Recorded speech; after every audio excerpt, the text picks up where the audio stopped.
Estudio Bíblico 16. Un ministerio de oración. Introducción. Según la Biblia, hay tres instituciones establecidas por Dios: la familia, la iglesia y las autoridades civiles. Si alguna de ellas es descuidada, la sociedad es afectada. No puede haber una sociedad estable donde no haya un concepto elevado de la familia. Si una sociedad no considera el valor espiritual de la iglesia, también se deteriora, ya que la iglesia es por excelencia la depositaria de los valores espirituales. Pablo dijo que la iglesia es columna y baluarte de la verdad, 1 de Timoteo 3:15. Pero, así como la familia y la iglesia son importantes para la buena marcha de los pueblos, también lo es el gobierno. Por lo tanto, un buen cristiano es aquel que además de cumplir ante Dios con su familia e iglesia, también cumple con los gobiernos. Diccionario. Exhorto ante todo, exhorto es la traducción del griego paraka, lo que se puede traducir ruego. La idea es: mi primera petición en importancia, por encima de todas mis peticiones. Peticiones. Griego enteutseis, que más bien significa intercesiones. La palabra intercesión posee más fuerza que petición. Solo se usa 2 veces en el Nuevo Testamento. 1 de Timoteo 2:1 y 4:5. Conocimiento. Aquí es la traducción del griego epignosis, que indica un conocimiento pleno, total, completo. Se utiliza en el Nuevo Testamento un total de 20 veces. Mediador. Griego mesites, de mesos, medio. Un mediador es uno que está en el medio. Rescate. Griego antilutrón. O lutrón, que también se traduce rescate. Se usa en el sentido del dinero que se paga para rescatar, y como ofrecimiento voluntario, redimir.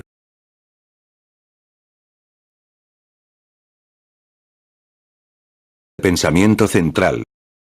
La calidad de los gobiernos depende en gran parte del apoyo espiritual que la Iglesia les ofrece. Texto áureo. Exhorto ante todo, a que se hagan rogativas, oraciones, peticiones por los reyes y por todos los que están en eminencia, para que vivamos quieta y reposadamente en toda piedad y honestidad. 1 de Timoteo 2:1, 2. Nuestra lectura de hoy se encuentra en 1 de Timoteo 2:1 al 7. Versículos 1 y 2a. Exhorto ante todo, a que se hagan rogativas, oraciones, peticiones y acciones de gracias, por todos los hombres, por los reyes y por todos los que están en eminencia. Son muchas las exhortaciones que hace el apóstol, pero dice que su primera petición en importancia es que se ore por todos los hombres y de manera especial por las autoridades. Resalta su importancia utilizando 4 palabras. 1. Rogativas, 2. Oraciones, 3. Peticiones y 4. Acciones de gracias. A pesar de estar sufriendo persecución por parte del gobierno, Pablo instó a los creyentes a hacer rogativas y oraciones. Las palabras, rogativas, oraciones y acciones de gracias, son comunes en el Nuevo Testamento.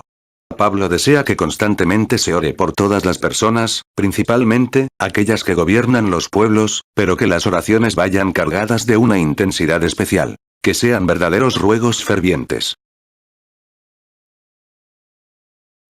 Versículo 2b. Para que vivamos quieta y reposadamente en toda piedad y honestidad. La iglesia primitiva tomó con seriedad la exhortación del apóstol para que se orase fervientemente por los gobernantes. El objetivo de Pablo, en su petición, era lograr que los cristianos vivieran una vida quieta y reposada pero en piedad y honestidad. El objetivo final era propiciar un ambiente favorable para dar testimonio ante el mundo de la verdad del Evangelio por medio de vidas piadosas y honestas. Desgraciadamente, la experiencia nos dice que muchas veces los cristianos no aprovechan la paz que Dios les concede para cultivar su relación con Él, más bien se enfrían en su vida espiritual. Muchas veces, cuando los cristianos son perseguidos, mantienen la pureza que Dios espera de sus vidas. Pero una vez que llega a la libertad y termina la persecución, se olvidan de Él. Versículo 3. Porque esto es bueno y agradable delante de Dios nuestro Salvador. ¿Cuál es la enseñanza bíblica respecto a las responsabilidades que el cristiano tiene hacia los gobiernos civiles? 1. Dios desea que las autoridades civiles sean vistas como una institución divina y no como algo profano y secular. 2. Los cristianos deben ejercer su derecho civil de votar a fin de elegir gobernantes que temen a Dios. 3. Cristianos calificados para cargos públicos, deben lanzar su candidatura cuidando de no dejarse seducir por la política mundana. 4. Se debe orar por los gobernantes, tanto oraciones colectivas, como individuales. 5. El cristiano debe ser un ejemplo de obedecer las leyes y en el pago de sus impuestos. 6. El cristiano debe comprender que es un ciudadano de dos reinos, el terrenal y el celestial, y que con ambos tiene responsabilidad ineludibles. Versículo 4. El cual quiere que todos los hombres sean salvos y vengan al conocimiento de la verdad. En la Biblia encontramos muchos casos en los cuales la presencia de un hijo de Dios fue de ayuda a algún gobierno. Por ejemplo, José en Egipto, Génesis 41 al 47. Daniel en Babilonia, Daniel 4 y 5. Esther en Persia, ante el rey Asuero, Esther 5 al 8.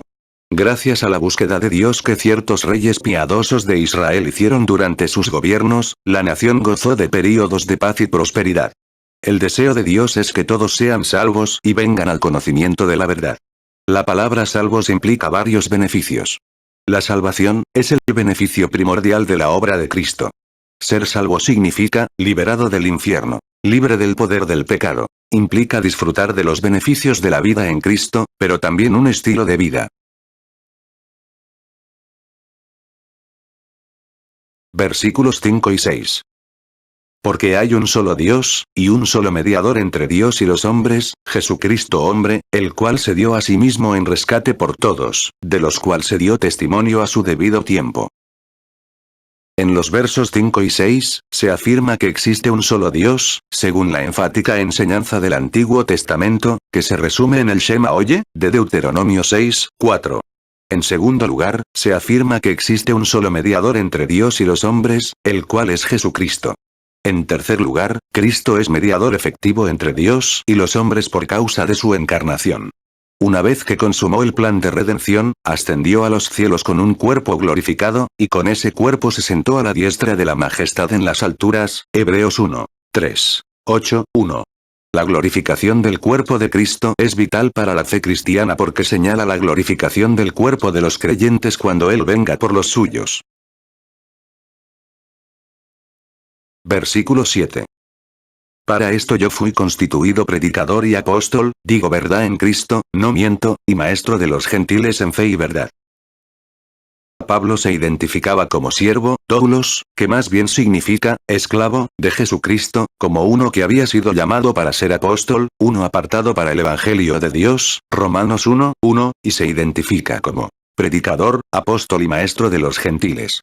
La palabra predicador, antiguamente era usada en referencia a los heraldos del rey que proclamaban oficialmente los edictos reales.